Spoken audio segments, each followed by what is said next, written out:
AI is obviously going to be a huge disruptor, but also a huge leveler as well. What role should technology platforms play specifically in democratizing skills and creativity and opportunity across, whole populations?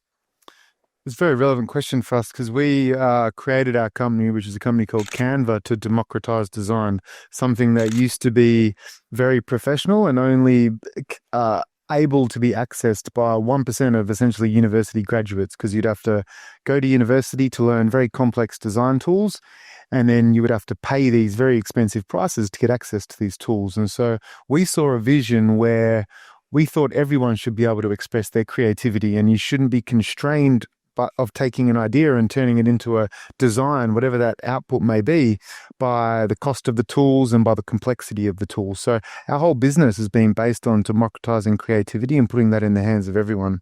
I think AI is obviously going to be a huge disruptor, but also a huge leveler as well, because right now you can pretty easily and cheaply access infinite information, and it's going to give the opportunity for those who maybe didn't go to the best universities or didn't get born with a silver spoon in their mouth to essentially educate themselves and learn professions and things that they never would have previously been able to do. So while it's going to be highly disruptive, it's also going to be a democratizing factor. And I think people now, it's no longer good enough to be T-shaped. When we hire people at Canva, we used to say we look for someone T-shaped. They've got good horizontal breadth and they're an expert in one industry or one profession, whether it's design, product management, business, finance, etc., etc.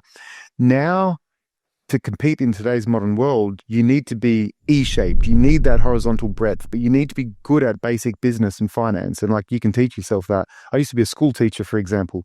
I've taught myself that stuff. You need to understand how you build products, and that product could be a digital product or it could be a program you're creating for a country.